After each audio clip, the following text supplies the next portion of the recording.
Muy buenas tardes para todos. Muchísimas gracias por acompañarnos hoy.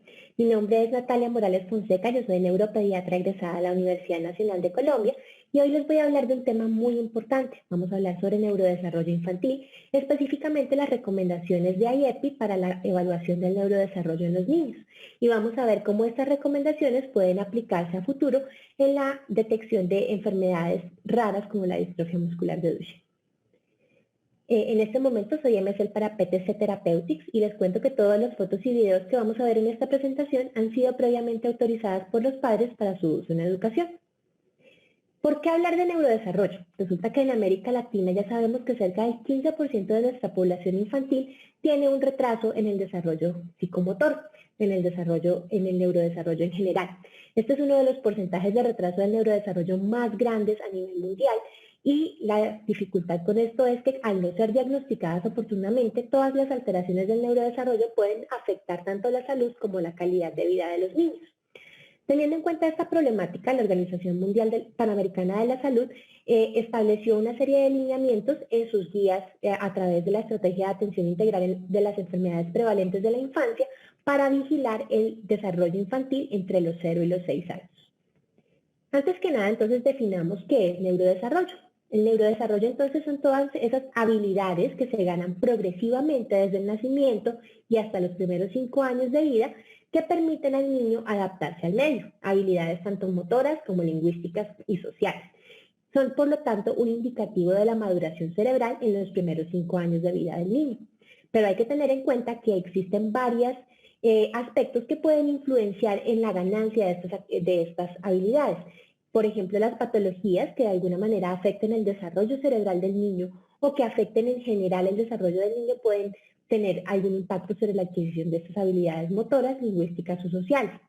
El medio ambiente en el que se desarrolla el paciente también tiene una gran influencia. Un medio ambiente que de pronto tiene un medio ambiente en el que hay poca estimulación o en el que hay pobreza o estrés puede afectar las habilidades motoras, lingüísticas y sociales de los niños. Y la estimulación definitivamente ya sabemos también que es un factor muy importante para el neurodesarrollo. Entonces, cuando hacemos una evaluación del neurodesarrollo tenemos que tener en cuenta que hay 3 dominios principales: el dominio motor, el dominio del lenguaje y el dominio social y emocional. A medida que el niño crece, vamos a tener diferentes hitos que se deben cumplir para cada uno de estos dominios. Para el dominio motor, para el dominio del lenguaje, para el dominio socioemocional. Por eso es importante que hagamos una evaluación independiente dependiendo de la edad de cada niño. ¿Qué hacemos entonces cuando hacemos una historia clínica para evaluar neurodesarrollo? Lo primero es determinar cuáles son los factores de riesgo que puede tener el paciente para presentar un retraso en su neurodesarrollo. Entonces tenemos 2 factores de riesgo principales: los riesgos biológicos, dentro de los que incluimos los genéticos y los eventos perinatales, riesgos genéticos, por ejemplo, como enfermedades genéticas o incluso predisposiciones genéticas a retraso en el neurodesarrollo. Es usual, por ejemplo, que los niños que tienen retraso en el desarrollo del lenguaje tengan en la familia o un padre o un hermano con un antecedente similar de retraso en el desarrollo del lenguaje. O enfermedades genéticas, por ejemplo, como síndrome de Down, como otras enfermedades que pueden alterar el desarrollo del cerebro, que ya claramente pues sí influyen individualmente sobre el neurodesarrollo de ese niño. Además, todos los eventos de salud perinatales que puedan tener alguna influencia sobre el desarrollo cerebral. Y los otros tipos de riesgos son los riesgos ambientales, dentro de los que encontramos la estimulación. Entonces, lo primero que hacemos en una historia clínica es hacer preguntas que nos lleven a responder si ese paciente puede tener alguno de esos riesgos. Por ejemplo, en cuanto a los riesgos prenatales, tenemos que preguntar si hubo exposición materna a drogas o medicamentos potencialmente teratogénicos que pueden haber alterado la función cerebral. También tenemos que preguntar por las infecciones del Storch que se tamizan durante los controles prenatales. Recuerden que estas infecciones, la sífilis, el toxoplasma, la rubeola, el citomegalovirus y el herpes, son infecciones que en la madre pueden pasar incluso asintomáticas, pero que para el desarrollo del cerebro del feto tienen una influencia muy importante, sobre todo en el primer trimestre, y pueden determinar malformaciones cerebrales. Por eso se tamizan dentro de los controles prenatales. Dentro de los riesgos ambientales tenemos entonces el estrés materno, que está asociado principalmente a retraso en el desarrollo del lenguaje y del desarrollo social, la desnutrición materna y un pobre acceso a los servicios de salud que puede llevar a que la mamá no tenga un adecuado tamizaje prenatal. En cuanto a los riesgos perinatales principales, tenemos la hipoxia perinatal, la prematurez y el bajo peso al nacer. Todo esto debe preguntarse en la historia clínica, además de los riesgos psicosociales como la pobreza o poco acceso a los servicios de salud que pueden influir en que el paciente no tenga una adecuada atención perinatal. En cuanto a los riesgos postnatales, los principales son las infecciones del sistema nervioso central, el kernicterus, que es una toxicidad causada por elevación de las bilirrubinas, y hay muchos riesgos ambientales que pueden influir en la forma en la que se desarrolla el cerebro de un niño. Dentro de ellos la desnutrición infantil, la pobreza. En este momento ya sabemos que el estrés infantil y la violencia intrafamiliar tienen una influencia importante sobre el aprendizaje de los niños. La escasa estimulación, que ojo, no siempre ocurre en ambientes de pobreza, puede ocurrir en cualquier tipo de ambiente psicosocial. Y también el pobre acceso a los servicios de salud que pueden retrasar la atención de los niños y generar complicaciones de enfermedades que afecten luego el desarrollo cerebral. Entonces, una vez hacemos nuestra evaluación de la historia clínica, lo siguiente es hacer un examen clínico del paciente y determinar los diferentes hitos del neurodesarrollo que debe tener para la edad en la que estamos. Entonces, hay que tener dos cosas en cuenta en este momento. La primera es que existen parámetros mínimos de hitos del desarrollo que deben cumplirse para cada edad. Eso es lo que se conoce como las banderas rojas o signos de alarma. Cuando el paciente no cumple con alguno de esos hitos a ciertas edades, esto es un indicativo de que el niño tiene un retraso en el neurodesarrollo. Entonces debemos conocer claramente cuáles son estos hitos o signos de alarma. Y lo otro que hay que tener en cuenta es que existe un amplio margen de variabilidad normal para cada hito. Por ejemplo, en el caso de la marcha, uno puede aprender a caminar entre los 11 y los 15 meses. Es un tiempo o un espacio de tiempo determinado en el cual en cualquier momento el niño puede adquirir la marcha. Eso hay que tenerlo en cuenta para la evaluación de cada uno de los hitos, si se encuentra el paciente dentro de los rangos establecidos. Entonces, ¿qué hitos vamos a evaluar? En cuanto al desarrollo del lenguaje, en los primeros 6 meses vamos a encontrar que el paciente empieza a alertarse ante los sonidos, empieza a tener entonces a voltear cuando hay un sonido fuerte, a buscar la fuente sonora, especialmente si se trata del lenguaje de la mamá, que pues establecen una preferencia por este tipo de sonidos desde muy temprano. Más o menos a los 3 meses el paciente empieza a balbucear y consideramos signos de alarma o banderas rojas cuando a los 3 meses el paciente no tiene ningún interés comunicativo, no mira a la madre, no busca interacción con los cuidadores, no sigue la fuente sonora o no hace vocalizaciones a los 6 meses. Entre los 7 y los 12 meses empiezan a entender algunas palabras. La primera palabra que entienden es la palabra no. Y eso tiene mucho sentido si pensamos que a esta edad es cuando empiezan a desplazarse y a ser curiosos en su ambiente y empiezan entonces a meter el dedo en el enchufe o a meterse cosas a la boca. Y de las cosas que uno más les dice a los niños en estos momentos es no. Entonces una de las primeras palabras que ellos aprenden es la palabra no. Entre los 9 y los 12 meses deben aprender a decir bisílabos, de manera que si a los 12 meses el paciente no dice todavía mamá, papá, tete, al menos un bisílabo, esto se considera una bandera roja para retraso en el desarrollo del lenguaje.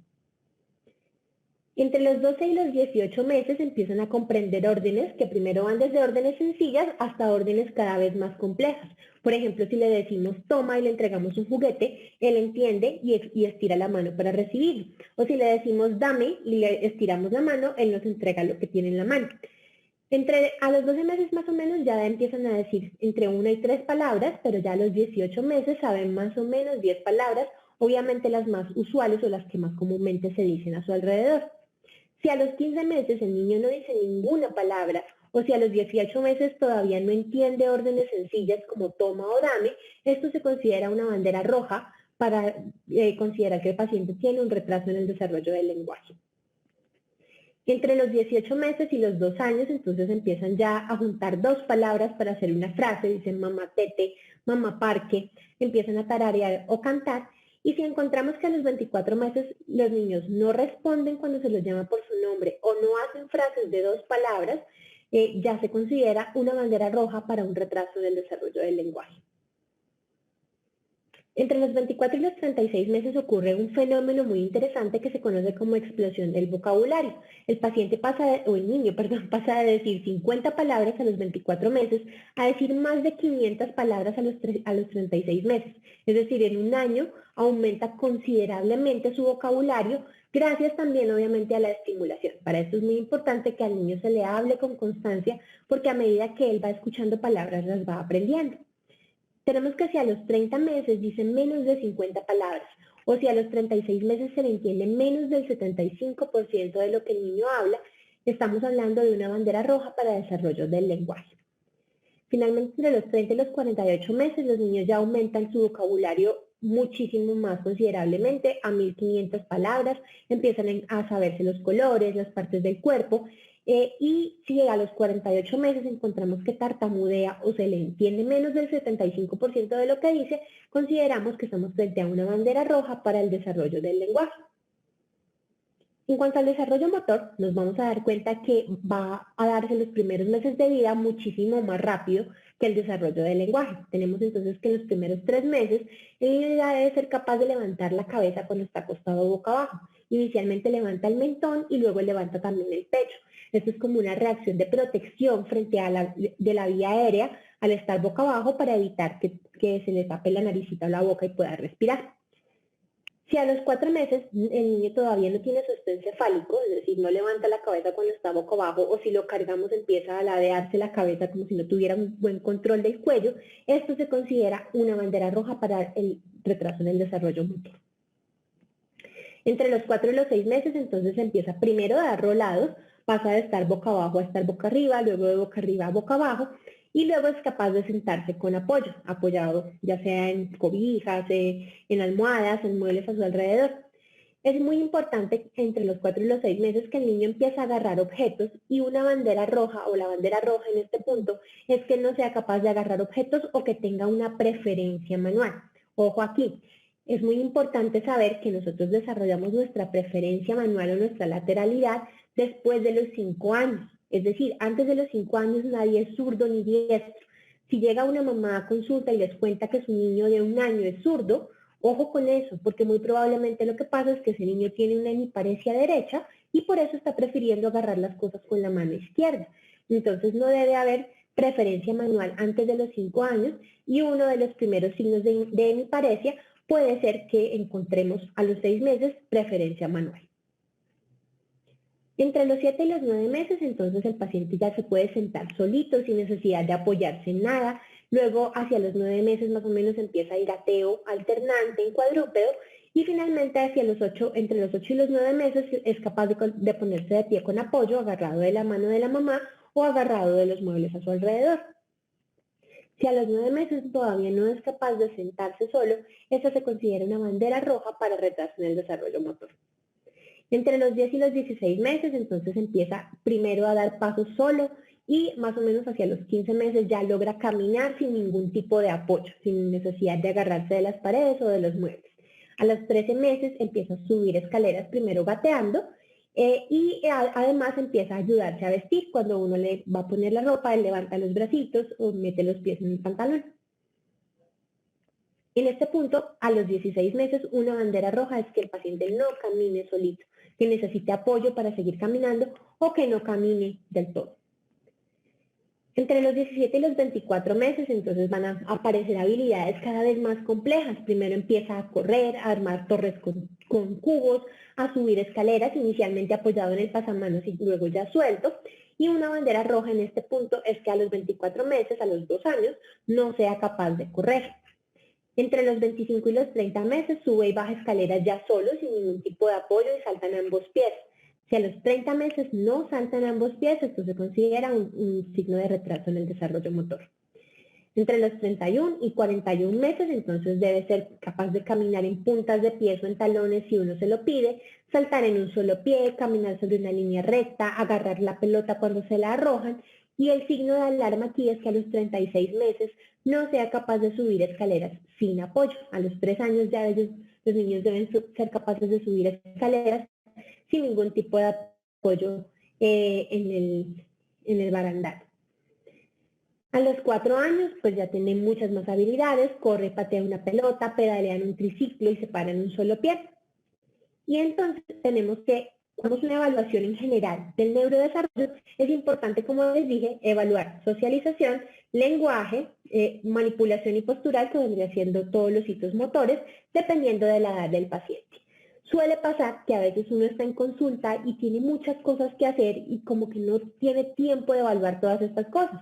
Hay muchas escalas como esta, como la Heisea-Levant, que son muy útiles para ese tipo de evaluaciones en las que tenemos que rápidamente identificar si el paciente tiene o no banderas rojas. Esta la recomiendo mucho porque es muy sencilla, se puede tener en el consultorio y si a ustedes les llega un paciente, por ejemplo, de 22 meses, simplemente se desplazan a través de las líneas y van mirando si el paciente está dentro de los hitos que nos está diciendo aquí la escala.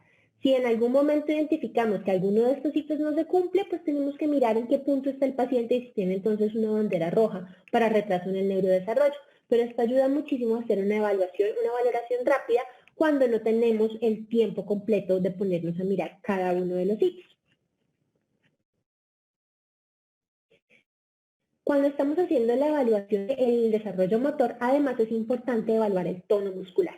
El tono muscular básicamente es una contracción muscular pasiva y continua que tienen nuestros músculos para mantenernos o para permitirnos mantener nuestra postura. Entonces es una contracción que ocurre durante todo el día y que cambia dependiendo de la postura que tenemos. Si estamos sentados tenemos un tono muscular, si estamos de pie cambiamos un poco el tono para poder estar en la posición de pie.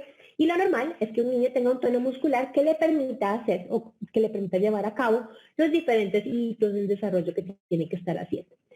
Si encontramos que un paciente tiene un retraso en el neurodesarrollo, tenemos que evaluar cómo está su tono. Su tono puede estar normal, como en el caso de esta niña, pero también puede estar disminuido, como en el caso de este paciente. Fíjense que uno lo levanta con las manos, de las manos y él no es capaz de mantener un sostén cefálico adecuado, la cabeza se va hacia atrás. O uno lo levanta de las axilas y parece que se estuviera escurriendo por entre las manos de uno, porque no tiene un adecuado tono postural que le permita mantener la postura en cada posición. Entonces, esto se conoce como hipotonía. Estos son signos claros de hipotonía o bajo tono muscular. Esto no es normal. Como tampoco es normal la hipertonía. La hipertonía es un aumento en el tono postural y en este caso lo que tenemos es posturas rígidas o exagerada contracción muscular ante diferentes posturas como en este caso. Ninguno de los dos es normal y en ambos casos, si está asociado a un retraso en el neurodesarrollo, podemos entonces sospechar, en el caso de hipotonía, que la causa es periférica, es decir, está en los músculos, en los nervios o en la médula espinal. Y si es hipertonía, sospechamos que la causa puede ser central, es decir, que se deba a una lesión cerebral. Teniendo en cuenta esto, entonces la Academia Americana de Pediatría hace unas recomendaciones respecto al retraso del desarrollo motor. Si identificamos un paciente con retraso en el desarrollo motor, lo siguiente es evaluar el tono. Independientemente de si tiene hiper o hipotonía o tono normal, debemos remitirlo a terapias para iniciar rápidamente la estimulación y además al médico especialista, que puede ser el neuropediatra, el fisiatra o el genetista, entrenado pues en estas dificultades del desarrollo. Pero además, si el paciente tiene hipertonía, como sospechamos que la lesión pueda estar a nivel central, se debe solicitar una resonancia magnética cerebral. Por el contrario, si tiene hipotonía o tono muscular normal, pues recomiendan solicitar una CK o una TSH. La CK es una proteína que se produce dentro de las fibras musculares. Cuando hay enfermedades que afectan a los músculos, estas fibras musculares se rompen y se liberan grandes cantidades de CK al torrente sanguíneo.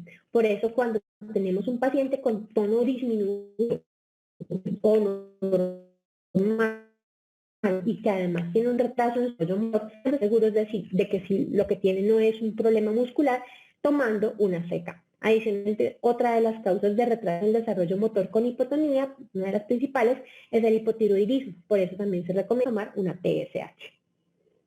Entonces, con todas estas recomendaciones y estos hitos, tenemos que la guía infantil, la guía de vigilancia del desarrollo infantil en el contexto de IEPI, nos dice que una vez hacemos la historia clínica, hacemos un paciente, miramos el perímetro cefálico, si tiene anomalías fenotípicas que nos puedan llevar a pensar que el paciente tiene una enfermedad genética y examinamos todos los hitos del neurodesarrollo, podemos encontrarnos frente a uno de 3 escenarios. El primero es que haya un probable retraso del neurodesarrollo. En este caso es cuando tenemos hitos del desarrollo atrasados asociados a factores de riesgo o anomalías como microcefalia o anomalías fenotípicas, y en esos casos debemos referir a una evaluación con especialista, solicitar CK o neuroimagen o TSH dependiendo del tono muscular del paciente y referir a las terapias. Puede ser también que lo que haya sea una alerta para el desarrollo. En esos casos no tenemos todavía ningún signo de retraso en el neurodesarrollo, pero el paciente tiene factores de riesgo identificados en la historia clínica para generar un retraso en el neurodesarrollo. En ese caso tenemos que dar unas recomendaciones de estimulación muy juiciosas en casa y hacer un seguimiento al paciente cada 30 días para poder identificar tempranamente si aparece algún signo de retraso. Adicionalmente, indicar a los padres cuáles son los signos de alarma o las banderas rojas por las cuales deben consultar en caso de sospechar el retraso del neurodesarrollo. Y lo otro que puede ocurrir es que el paciente tenga un desarrollo completamente normal, sin factores de riesgo, y en esos casos tenemos que felicitar a los padres por ser tan juiciosos con la estimulación de los niños, seguir haciendo recomendaciones de estimulación en casa, hacer un seguimiento del neurodesarrollo en cada consulta de control para estar seguros de que no se presenta retraso en ningún momento, e indicar cuáles son los signos de alarma por los cuales deben consultar.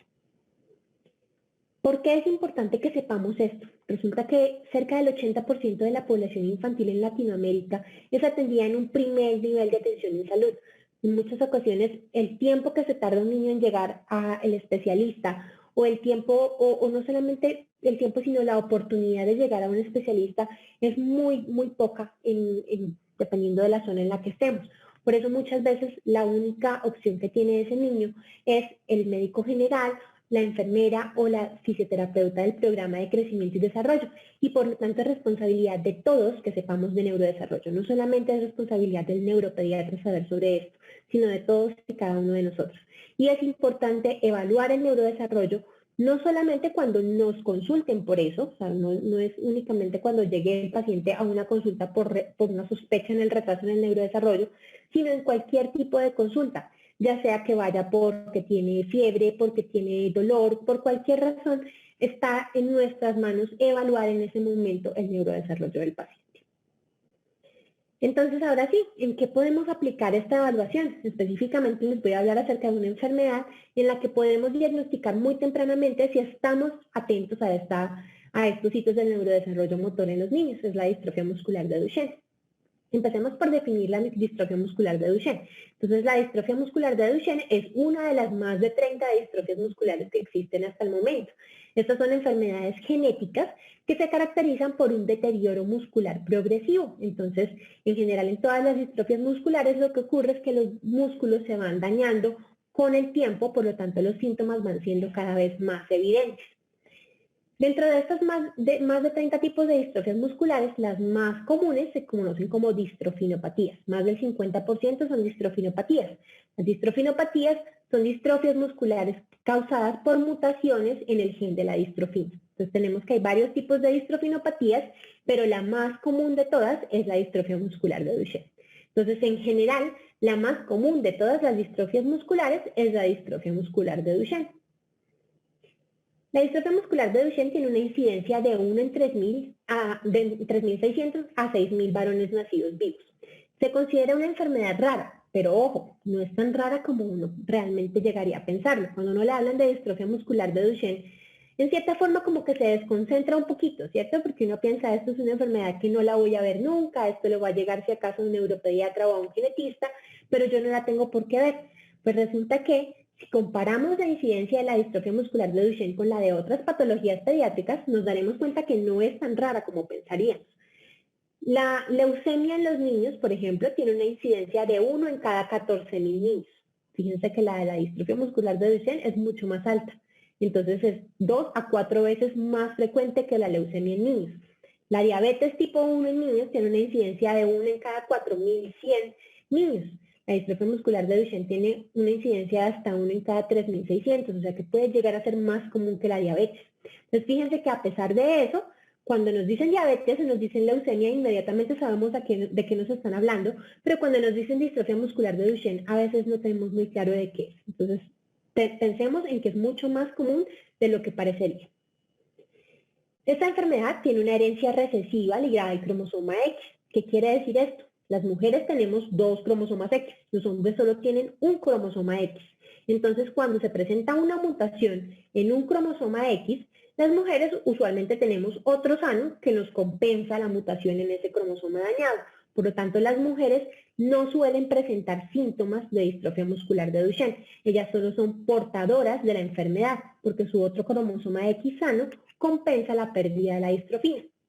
Pero en el caso de los hombres que tienen un cromosoma X y uno Y, si tienen una mutación en el cromosoma X, no tienen otro cromosoma que compense esa proteína dañada y por lo tanto sí desarrollan los síntomas. Por eso la incidencia la expresamos en varones nacidos vivos, porque la distrofia muscular de Duchenne es una enfermedad que se manifiesta principalmente en hombres.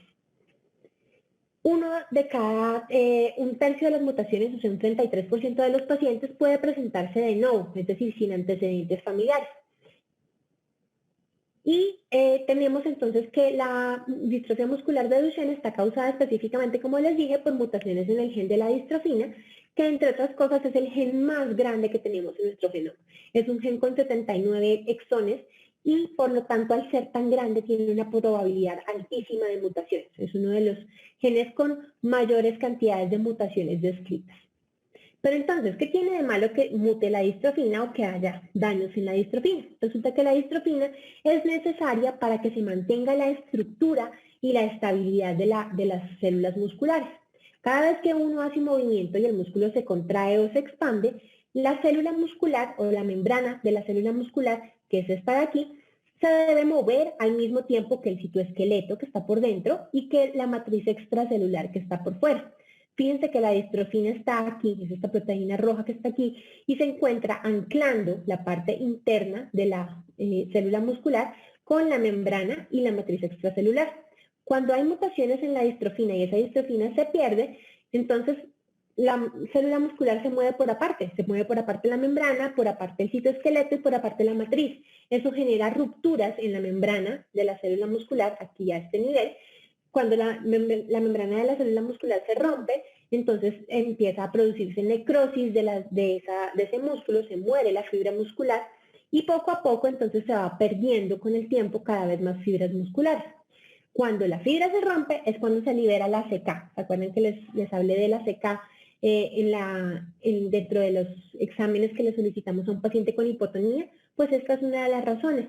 La ACK nos ayuda a identificar si un paciente puede tener una distrofinopatía, porque en las distrofinopatías las células musculares se rompen masivamente y liberan mucha ACK al torrente sanguíneo. Entonces, ¿cómo se ve una distrofia muscular de Duchenne? A medida que uno va creciendo y que uno va utilizando cada vez más sus músculos, estos músculos se van rompiendo más cuando hay distrofia muscular de Duchenne. De manera que al principio, cuando uno todavía está recién nacido, todavía no se ha movido demasiado ni ha utilizado demasiado sus músculos, todavía no hay síntomas porque no ha habido una ruptura muscular masiva. Pero a medida que el niño va adquiriendo sus hitos del desarrollo que ya vimos, cada vez va utilizando más sus músculos y por lo tanto la ruptura muscular va siendo cada vez más frecuente y van apareciendo los síntomas. Entonces tenemos que uno de los principales síntomas es un retraso en la adquisición de la marcha. No se sale todavía de los parámetros normales, pero la gran mayoría de los pacientes con distrofia muscular de Duchenne caminan a los 15 meses. Si ustedes recuerdan a lo que acabamos de hablar de neurodesarrollo motor, los 15 meses es el tope máximo que uno tiene para poder caminar. Estos pacientes se demoran hasta el último momento para empezar a caminar. Y si hacemos la evaluación retrospectiva, nos vamos a dar cuenta que eso mismo pasa con todos los demás hitos del desarrollo motor. Se demoran al máximo para poder sentarse, para poder dar la vuelta, para poder gatear. Algunos ni siquiera gatean. Y en general, además, suelen tener síntomas de dificultades en el lenguaje. Uno pensaría que la distrofia muscular de Duchenne, al ser un problema en los músculos, no tendría por qué tener repercusiones en el lenguaje. Sin embargo, la distrofina, que es la proteína que está mutada en esta distrofia, también se produce en el cerebro. Y en el cerebro se produce en el hipocampo, que es uno de los sitios más importantes para nuestra memoria. Por eso los pacientes con distrofia muscular de Duchenne también pueden tener retraso del lenguaje. En este momento, cuando identificamos los signos tempranos de retraso en el neurodesarrollo, es cuando deberíamos solicitar una CPK y en caso de una distrofia muscular de Duchenne encontraríamos que está muy, muy elevada. Esto nos llevaría a tener un diagnóstico temprano de esta enfermedad.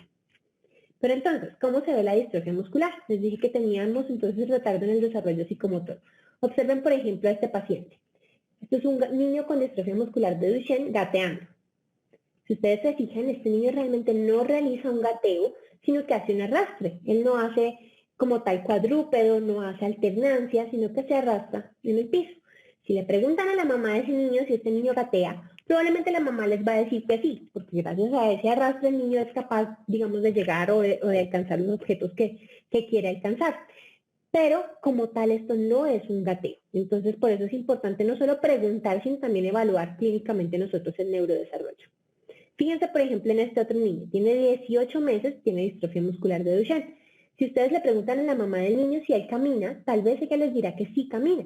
Pero fíjense que cada vez que lo vemos caminando, él está apoyado en algo. Y recuerden que dijimos que a los 15 meses uno ya debe ser capaz de caminar sin apoyo. Él tiene 18 meses y todavía camina con apoyo.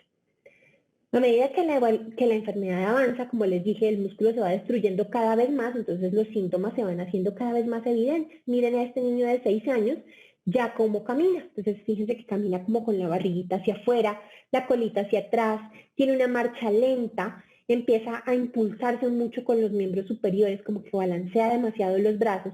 Y todas estas son compensaciones, como él tiene mucha debilidad de aquí de la musculatura proximal de los miembros inferiores, él necesita con el resto del cuerpo impulsarse hacia adelante para poder caminar bien. Otro signo de retardo en el desarrollo psicomotor, recuerden que dijimos que era el salto. Entonces, los niños deben más o menos a los 20 meses empezar a saltar en ambos pies. Fíjense en estos niños que ya saltan, están incluso en un solo pie. En cambio, en este paciente que tiene 2 años y tiene distrofia muscular de Duchenne, cuando le pedimos que salte, él intenta hacer el esfuerzo, como que se levanta, pero no logra levantar ambos pies del piso. Levanta un pie, luego levanta el otro, pero la debilidad le impide levantar ambos pies. Otro signo del desarrollo, de retraso en el desarrollo psicomotor es que no corra o que tenga dificultades para correr. Miren que esto ya es un niño grande, ya normalmente deberían correr a los 30 meses. Este niño ya tiene más o menos 5 años, y lo que hace es un trote Duchenne. Realmente no está corriendo, sino que está caminando rápido. Y fíjense, entre estos dos niños, este niño grande tiene Duchenne, miren cómo el más pequeñito le gana en la carrera porque él no es capaz realmente de correr. Entonces, muchos niños con distrofia muscular de Duchenne nunca logran correr, algunos logran correr y luego pierden esa habilidad. Otro signo es la dificultad para levantarse del piso, y lo vemos en este paciente que está sentado, pero miren que él debe apoyarse primero en sus miembros superiores para poco a poco ir levantándose. Se demora mucho más de lo normal y además necesita compensar con sus miembros superiores para levantarse. Este otro niño ni siquiera con ayuda del papá es capaz de pararse rápidamente del piso. Las caídas frecuentes y las diferencias con pares son signos que se empiezan a notar cuando los niños ya están en el jardín. Entonces miren estos dos niños jugando y fíjense que ustedes pueden decir cuál de los dos tiene Duchenne y cuál no. El niño más grande, claramente, aunque es más grande, tiene menos habilidades motoras que el niño más pequeño. Para correr necesita compensar demasiado con los brazos, se cae con mucha más facilidad y para levantarse del suelo necesita hacer muchas compensaciones después. Entonces uno empieza a notar que los niños con distrofia muscular de Duchenne más o menos hacia los 5 años empiezan a comportarse muy diferente a los niños de su misma edad. No me refiero a comportamiento, sino que empiezan a tener habilidades motoras muy diferentes, son mucho más débiles, prefieren los juegos que son calmados, prefieren no jugar a la pelota, no jugar a montarse en cosas en el parque porque tienen cada vez más debilidad muscular. Tienen problemas para escalar o subir escaleras, entonces si ustedes se fijan cuando uno escala algo, normalmente la mayor parte del peso la apoya en los miembros inferiores. Los niños con distrofia muscular de Duchenne hacen al revés, ellos tienen más fuerza en los brazos que en las piernas, por lo tanto se apoyan principalmente en los brazos y las piernas las utilizan solamente como una ayuda inicialmente. Esto se debe a que los músculos que más carga reciben son los músculos de las piernas, por eso son los primeros que se dañan en la distrofia muscular de Duchenne. A medida que la enfermedad avanza, también compromete los miembros superiores, pero inicialmente el compromiso principal es de miembros inferiores. Entonces, fíjense en este niño que para subir escaleras todavía tiene que apoyarse en el pasamanos y además debe subir de a un escalón por vez. La pseudohipertrofia de pantorrillas es un signo temprano también muy clásico en la distrofia muscular de Duchenne. Este lo vemos más o menos de los 5 años hacia arriba y fíjense que se ve como estas pantorrillas grandes. Si ustedes miran las pantorrillas de esos niños, parece que fueran musculosas, pero cuando las tocan realmente no son músculo, no se siente blandito como los músculos, sino que se siente duro. Eso se debe a que el músculo a medida que se va rompiendo, se va reemplazando por tejido fibroso y tejido graso. Entonces lo que tenemos aquí es tejido fibroso, no es músculo. La maniobra de Gowers es también un signo clásico en distrofia muscular de Duchenne. Consiste en una dificultad para ponerse de pie cuando uno está acostado boca arriba en el piso. Es muy fácil de evaluar, simplemente le decimos al niño que se acueste boca arriba y que luego se levante. Cronometramos cuánto se demora y miramos todas las maniobras que tiene que hacer para ponerse de pie. Entonces, por ejemplo, en este paciente que tiene 7 años con distrofia muscular de Duchenne, fíjense que primero debe ponerse boca abajo para poderse apoyar en sus miembros superiores. Recuerden que tienen más fuerza en los miembros superiores que en los inferiores.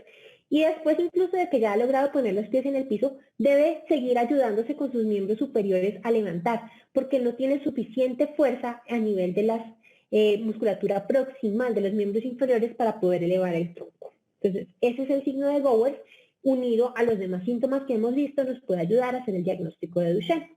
Como les dije, a medida que la enfermedad avanza, tenemos dificultades también en los miembros superiores. Fíjense que este niño tiene problemas para elevar los brazos por encima de la cabeza, y esas dificultades eventualmente comprometen también la función mano-boca, que es muy importante para la independencia de los niños. Entonces, de acuerdo a la forma forma en la que el niño camina, tenemos que hay varios estadios de la enfermedad. Un primer estadio en el que se conoce como estadio presintomático, en el que solo encontramos retraso en el neurodesarrollo, pero si en ese momento hacemos una CK, la vamos a encontrar muy elevada. Este sería el momento ideal para que pudiéramos hacer el diagnóstico de distrofia muscular de Duchenne, porque sería un momento muy temprano. Posteriormente empieza el niño a ganar poco a poco hitos del neurodesarrollo hasta que llega una etapa en la que se estabiliza y parece no deteriorarse más, pero ya podemos encontrar algunos síntomas como el signo de Gowers, la marcha tambaleante, las caídas frecuentes o la marcha en punta de pies. Más o menos hacia los 6 años inicia el deterioro del paciente. Entonces ya en este momento la cantidad de músculo que se rompe es mucho mayor a la cantidad de músculo que es capaz de regenerarse. Por eso el deterioro va siendo cada vez más rápido. Entonces inicialmente empiezan a tener compensaciones para la marcha, dificultades para subir escaleras, ya podemos ver ahí la hipertrofia de pantorrillas, y a medida que decline más el paciente vamos necesitando cada vez más compensaciones para esa marcha hasta que llega un punto en que ya no es capaz de caminar. El 50% de los pacientes con distrofia muscular de Duchenne pierden la capacidad de caminar hacia los 12 años. En ese momento todavía se pueden movilizar independientemente porque como todavía conservan función de miembros superiores, pueden impulsar la silla de ruedas. Sin embargo, a medida que la enfermedad va avanzando y comprometiendo los miembros superiores, también se pierde esta capacidad y ya el paciente es totalmente dependiente para su movilización.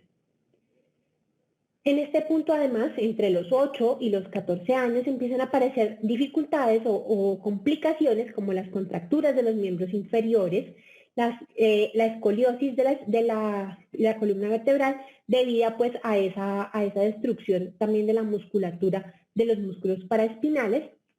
Y finalmente el paciente empieza a tener compromiso de los músculos respiratorios y el músculo cardíaco, por lo que presenta necesidad de ventilación invasiva inicialmente nocturna y luego diurna y nocturna. En este momento la expectativa de vida a nivel mundial de los pacientes con distrofia muscular de Duchenne es de 26 años y la principal causa de muerte en estos pacientes son las complicaciones ventilatorias. Entonces, ¿qué es lo que pasa normalmente? A nivel mundial lo que ocurre es que los síntomas se presentan entre los 2 y los 16 meses de forma muy temprana, como un retraso en el neurodesarrollo, pero por múltiples razones los papás se demoran mucho en consultar por esto.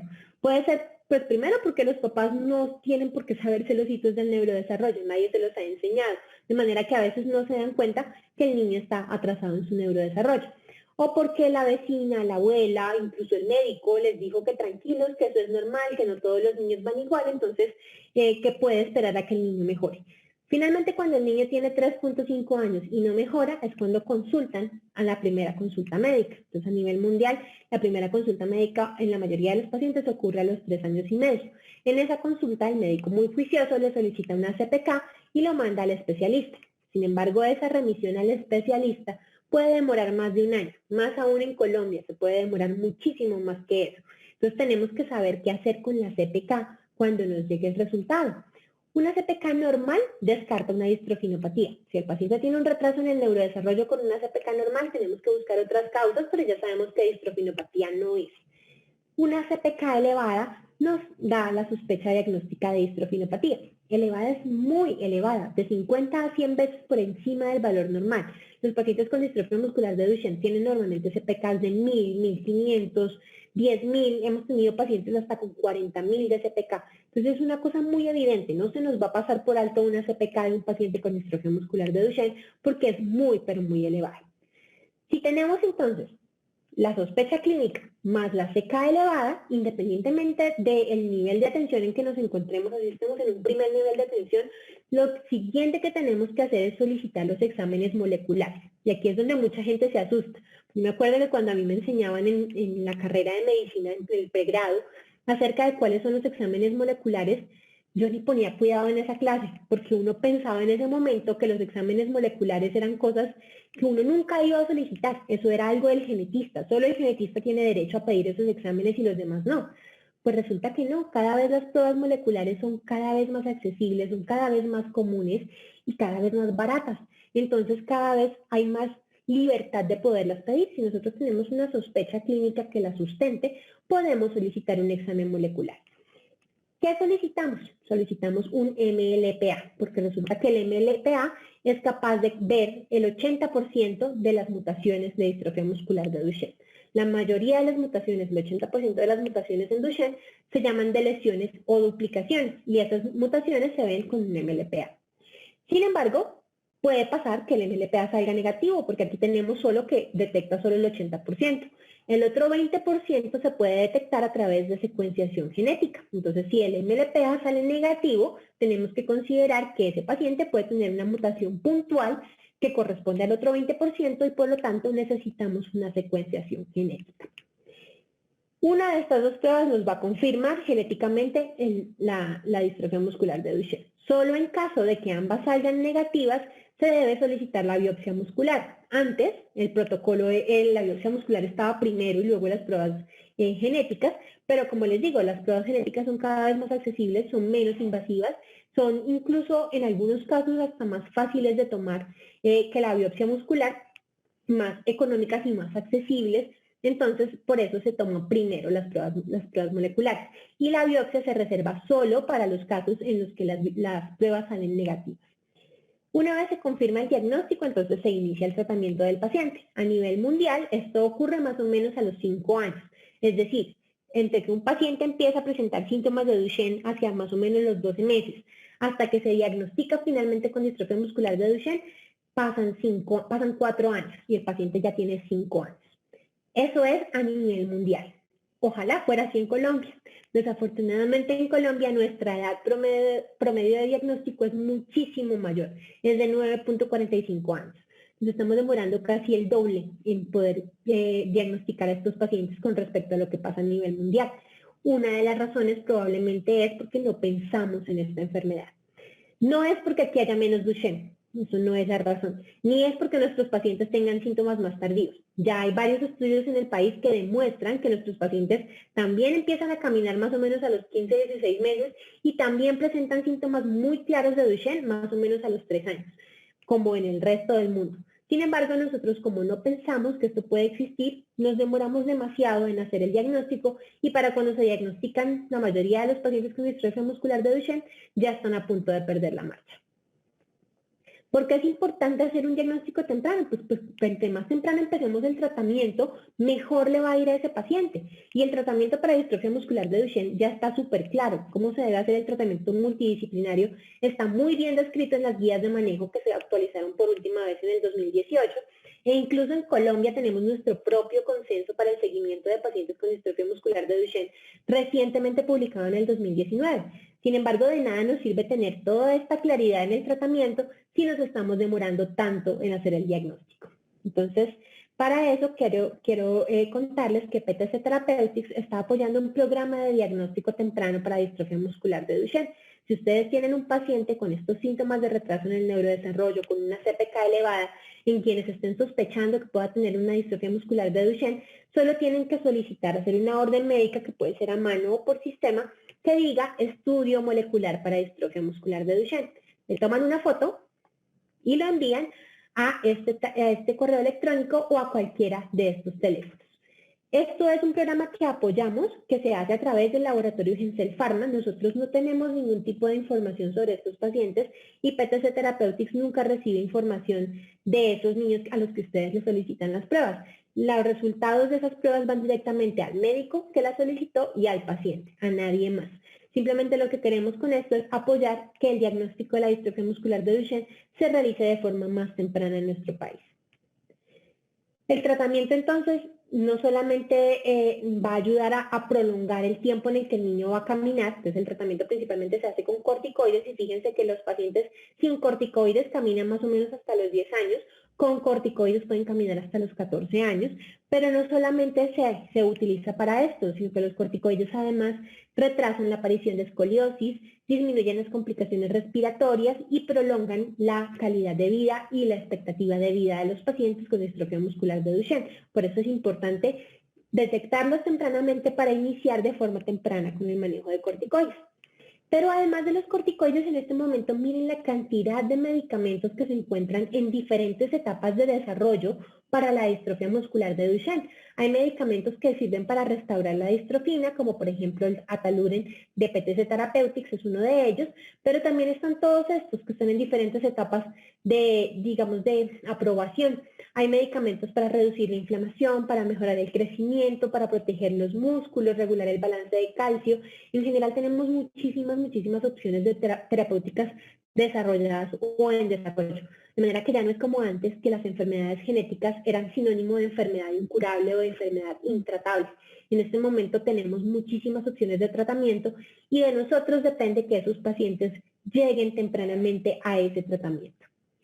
Entonces recuerden que solo son 3 pasos para diagnosticar. Primero, la sospecha clínica. Segundo, solicitar la CPK.